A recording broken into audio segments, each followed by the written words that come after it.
দিনে শান্ত সৌম্য হলেও রাত নামলেই গ্রামটায় নেমে আসে এক অদ্ভুত ভৌতিক নীরবতা। এই গ্রামেই আছে এক পরিত্যক্ত মসজিদ, যেটাকে ঘিরে মানুষ এখনো ভয়ে থাকে। শোনা যায় বহু বছর আগে এখানেই এক কালো জাদুকর সাধনা করত। সে অদ্ভুত মন্ত্র পড়ে ডেকে এনেছিল ইফরিত জিন। শুরুতে সে জিনকে দিয়ে নানা কাজ করাতো, ধন সম্পদ আনা, শত্রু ধ্বংস করা, এমনকি গ্রামে ভয় ছড়ানো। কিন্তু লোভ বাড়তে থাকলো, সে অমরত্ব চাইল। ইফরিত জিন তার রোষে তাকে ভস্ম করে দেয়। তারপর থেকে সেই মসজিদটা হয়ে যায় অশুভ শক্তির আস্তানা। এক বর্ষার রাতে কুসুমপুরের কয়েকজন তরুণ মজা করার জন্য সেই মসজিদে ঢোকে। সবাই টর্চ হাতে এগোতে থাকলো। হঠাৎ বাতাস থেমে গেল, যেন সময় থেমে আছে।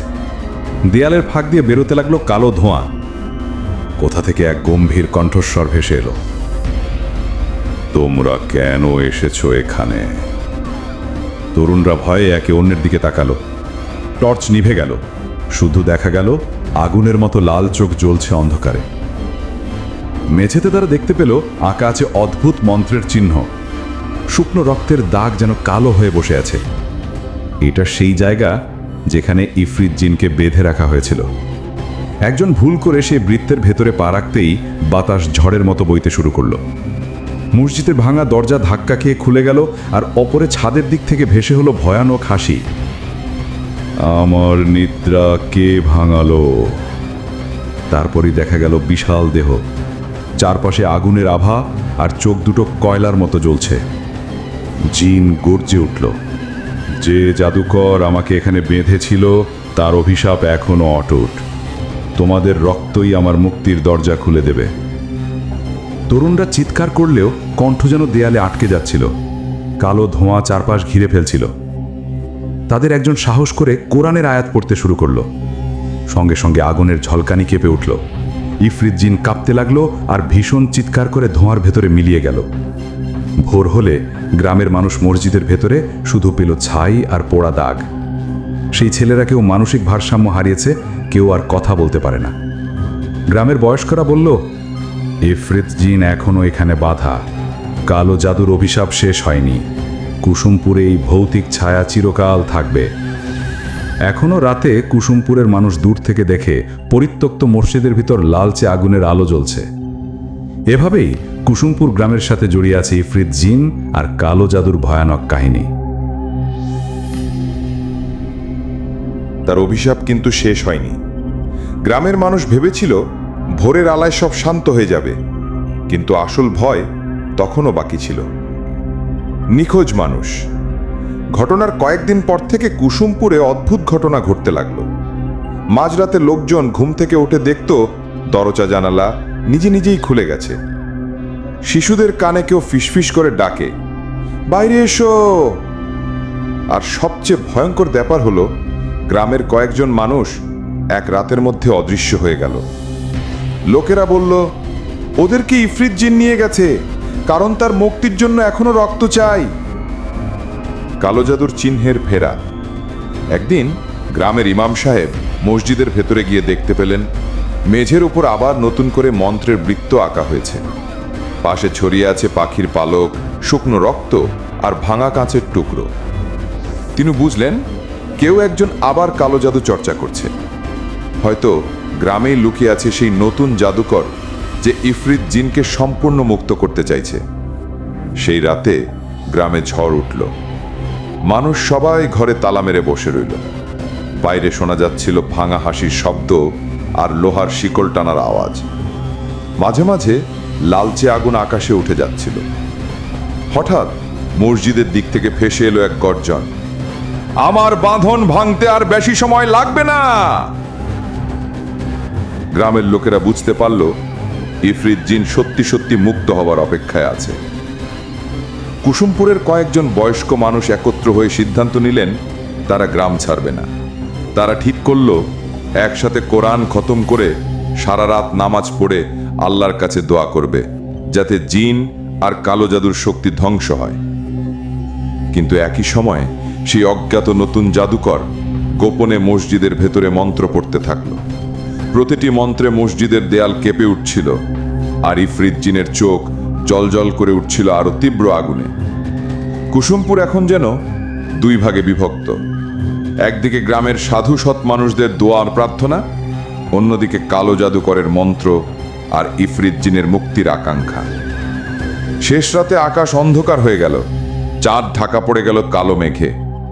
মানুষ শুনতে পেল আকাশ ফেটে চিৎকার করছে এক ভয়ঙ্কর কণ্ঠ, আমি মুক্ত হব, কুসুমপুর হবে আমার রাজ্য। খেতে পারছে না, কেউ ঘুমোতে পারছে না। সবাই জানে এই রাতেই আসবে শেষ পরীক্ষা। একদিকে গ্রামের বৃদ্ধ ও ইমাম সাহেবরা সিদ্ধান্ত নিলেন সারা রাত কোরআন খতম করবেন। অন্যদিকে সেই অজ্ঞাত কালো জাদুকর গোপনে মসজিদে গিয়ে শুরু করল নিষিদ্ধ মন্ত্রপাঠ। হাওয়ায় তখন আগুনের গন্ধ আর আকাশে কালো মেঘ জমে আছে। রাত 12টার ঘণ্টা বাজতেই হঠাৎ মসজিদের ভেতর থেকে এক প্রচণ্ড বিস্ফোরণের মতো শব্দ হলো। ভাঙা দরজা ছিটকে গেল, কালো ধোঁয়া ছড়িয়ে পড়ল গোটা গ্রামে। সেই ধোঁয়ার মাঝখান থেকে বেরিয়ে এলো বিশাল দেহ, মাথার চারপাশে আগুনের মুকুট, চোখ দুটি রক্তের মতো লাল। ইফরিত জিন মুক্ত হয়ে গেছে। সে গর্জে উঠল, আমি আবার এসেছি, আজ থেকে কুসুমপুর হবে আমার রাজ্য। গ্রামের ইমাম সাহেব আর কিছু বয়স্ক মানুষ দাঁড়িয়ে গেলেন গ্রামের মাঝখানে। তারা একসাথে জোরে জোরে কোরআন তিলাওয়াত শুরু করলেন। প্রথমে ইফরিত জিন হাসতে লাগলো, তোমাদের শব্দ আমার কানে লাগে না। কিন্তু যত তিলাওয়াত বাড়তে লাগলো তার দেহ কাঁপতে শুরু করলো। আগুনের আলো নিভে যেতে লাগলো ধীরে ধীরে। হঠাৎ কালো জাদুকর চিৎকার করে উঠল, না, তাকে কেউ থামাতে পারবে না, তার শক্তি আমার, আমি হব এই গ্রামের শাসক। সে নিজের হাতে ধারালো ছুরি দিয়ে রক্ত দিল মন্ত্রের বৃত্তে। সঙ্গে সঙ্গে আকাশে বিদ্যুৎ চমকালো আর জিন নতুন করে শক্তি ফিরে পেল। তুমি আমার সেবক, আমি তোমাকে পুরস্কৃত করব। কিন্তু মুহূর্তেই জিন তার দিকে ঝাঁপিয়ে পড়ল, এক গর্জনে জাদুকরকে ভস্ম করে দিল। আমাকে কেউ বাঁধতে পারবে না। এবার গ্রাম জুড়ে শুরু হলো ভয়ঙ্কর সংঘর্ষ। একদিকে জিনের আগুনের ঝলকানি, অন্যদিকে মানুষের দোয়া, কোরআনের শব্দ আর আজান। জিন প্রতিবার আগুন ছুঁড়ে মারলেও গ্রামের আকাশে আজানের ধ্বনি প্রতিধ্বনিত হচ্ছিল। ধীরে ধীরে আগুন নিভে আসতে লাগলো।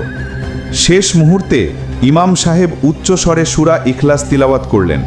গ্রামের সবাই একসাথে আল্লাহু আকবার ধ্বনি দিল। এক বিশাল বজ্রপাত নেমে এলো মসজিদের গায়ে।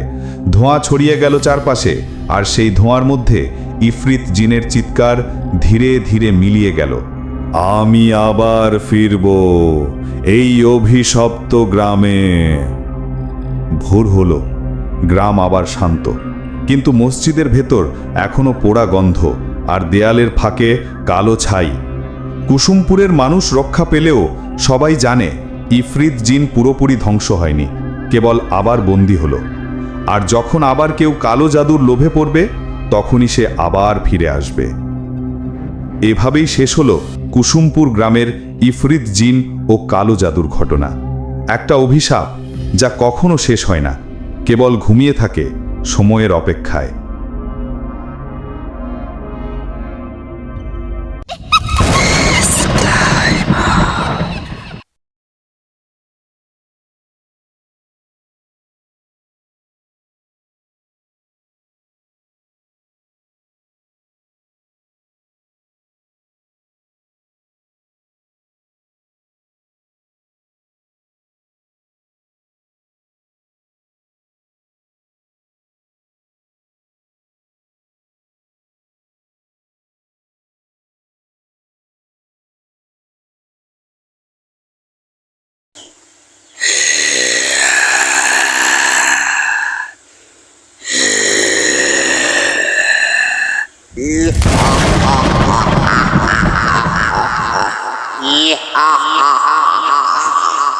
ভয়ের মুহূর্তে স্বর একটু নিচে নামিয়ে ফিস ফিস ধাঁচে।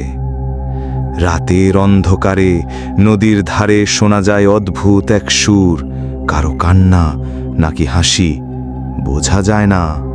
হঠাৎ ভয়ঙ্কর ঘটনার সময় তীক্ষ্ণ ও জোরে হঠাৎ ঝপ করে কারো হাত চেপে ধরল আমার কাঁধে।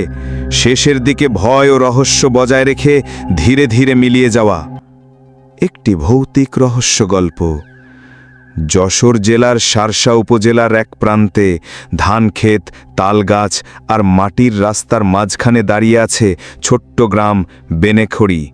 দিনে গ্রামটা শান্ত আর সবুজ, কিন্তু রাত নামলেই যেন অদ্ভুত নীরবতা নেমে আসে, বাতাসও যেন থেমে যায়। গ্রামের প্রবীণরা বলেন, এই গ্রামের মাটির নিচে অভিশাপ আছে যা রাত হলেই জেগে ওঠে। প্রথম অস্বাভাবিকতা, শরতের এক রাত, আধো চাঁদ আকাশে, চারপাশে কুয়াশা। মিঠু নামের এক যুবক ধান ক্ষেতের পাশে দাঁড়িয়েছিল। হঠাৎ কানে ভেসে এলো কারো ডাক, মিঠু, মিঠু। চারপাশে কেউ নেই, কিন্তু ধান গাছের ফাঁক দিয়ে দেখা গেল এক লম্বা কালো ছায়া দাঁড়িয়ে আছে, মাথা নিচু, হাত এত লম্বা যে প্রায় মাটিতে ছুঁয়ে আছে। ছায়াটা ধীরে ধীরে মিঠুর দিকে এগোতে লাগলো, তারপর মিলিয়ে গেল কুয়াশার মধ্যে। সেই রাতের পর মিঠু অসুস্থ হয়ে পড়ে, শরীর দুর্বল, চোখ ফাঁপা, মাঝে মাঝে গলার স্বর বদলে যায়। গ্রামবাসীরা বলল, ওর গায়ে কিছু লেগেছে, গা সাফ সাফ হয়ে গেছে। গোপন কবরস্থান। গ্রামের মাঝখানে এক বিশাল পুরনো বটগাছ, যার নিচে 100 বছরের পুরনো কবর। বলা হয় এখানে অপমৃত্যু হওয়া মানুষদের কবর দেওয়া হতো। খুন, দুর্ঘটনা, অদ্ভুত অসুখ। কথিত আছে সেসব আত্মা শান্তি পায়নি, তাই রাতে মুক্ত হয়ে ঘোরে। যাদের গায়ে তারা হাত দেয় তাদের জীবন শক্তি ধীরে ধীরে শুষে নেয়, যেটাকে গ্রামে বলা হয় গা সাফ সাফ করা। অদ্ভুত রাত। 3 বন্ধু, সজল, রুবেল, রাহুল, তারা প্রমাণ করতে চাইল যে এসব কেবল গুজব। রাত 12টায় তারা বট গাছের কাছে গেল। হঠাৎ বাতাস থেমে গেল। কুয়াশার ভেতর থেকে দেখা গেল 3 জন সাদা শাড়ি পরা নারী দাঁড়িয়ে আছে, কিন্তু তাদের মুখে চোখ মুখ নেই, শুধু ফাঁকা কালো গর্ত। রুবেল দৌড়ে পালানো, কিন্তু সজল আর রাহুলের পা যেন মাটিতে আটকে গেল। নারীরা কাছে এসে বরফের মতো। শ্মশান ঘাটের বিসাজ। রাত তখন প্রায় 2টো। আকাশে চাঁদ নেই, চারপাশে কুয়াশা, আর হাওয়ার শোঁ শোঁ শব্দে মনে হচ্ছিল কেউ যেন ফিসফিস করছে। পল্লবপুর গ্রামের শেষ প্রান্তে আছে পুরনো এক শ্মশান ঘাট, যেখানে কেউ দিনের বেলাতেও যেতে চায় না।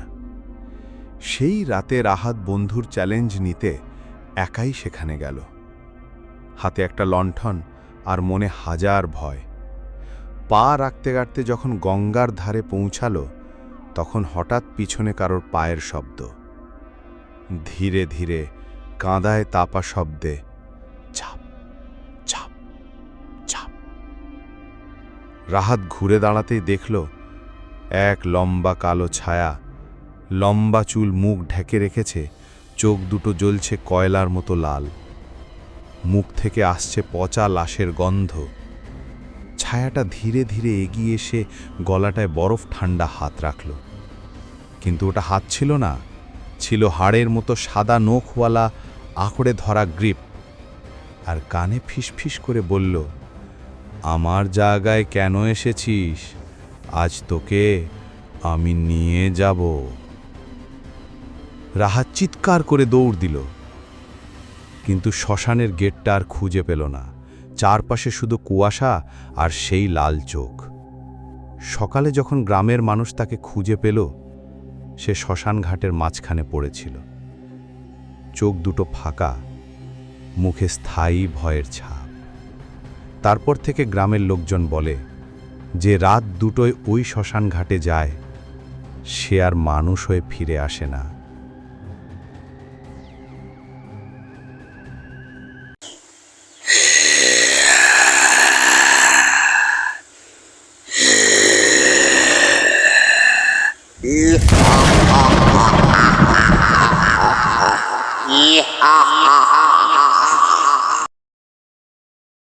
নদিয়া গ্রামটা ছোট্ট, কিন্তু গ্রামের চারদিকে ছিল ধানক্ষেত, মাঝখানে বাঁশঝাড় আর একপাশে শুকনো দিঘি। মানুষজন শান্তিতে থাকত, কিন্তু গ্রামের দক্ষিণ পাশে এক ফাঁকা টিলার উপরে একটা ভাঙা মন্দির ছিল। লোকজন কয়, ওই মন্দিরে আগের যুগে কালো জাদুর কাজ হইতো, রাত নামলে ওইদিকে কোনো মানুষ গেলে ফিরে আসে না।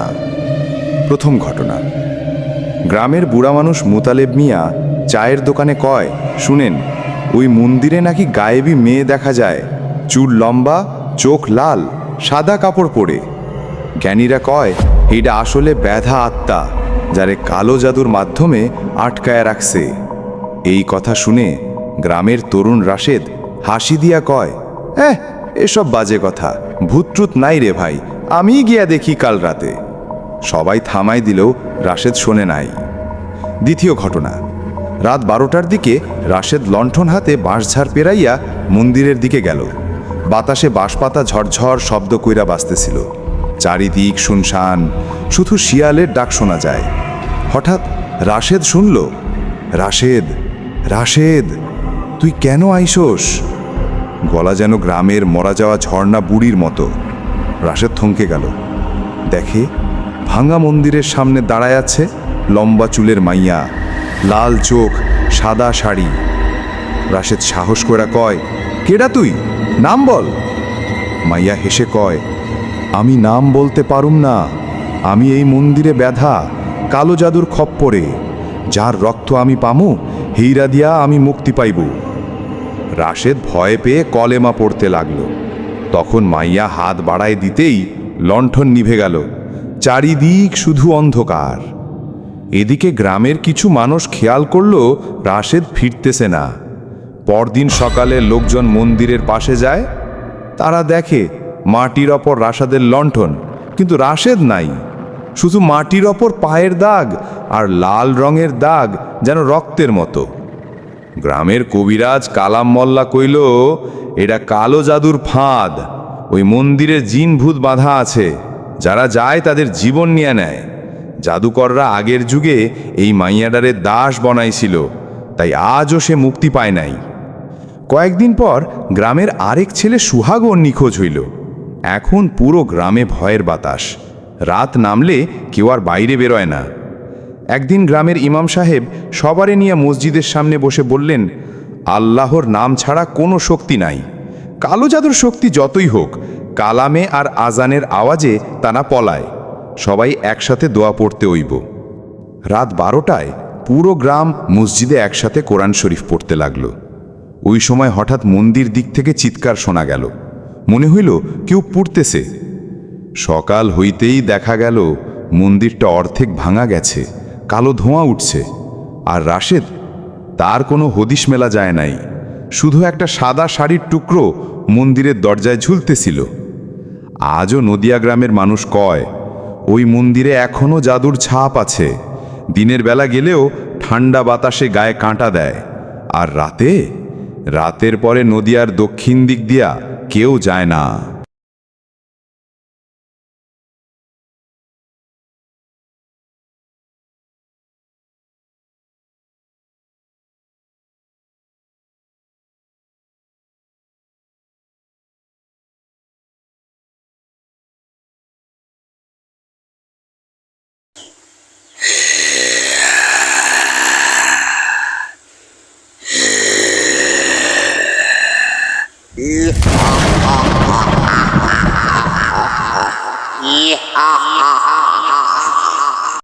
চারদিক যেন হঠাৎ অস্বাভাবিক নীরব হয়ে গেল। কুকুরের ডাকও যেন থেমে গেছে। হঠাৎ করে গ্রামের প্রবীণ লোকজনেরা বুঝতে পারল সে ফিরে এসেছে। শয়তান আবার ফিরে এসেছে।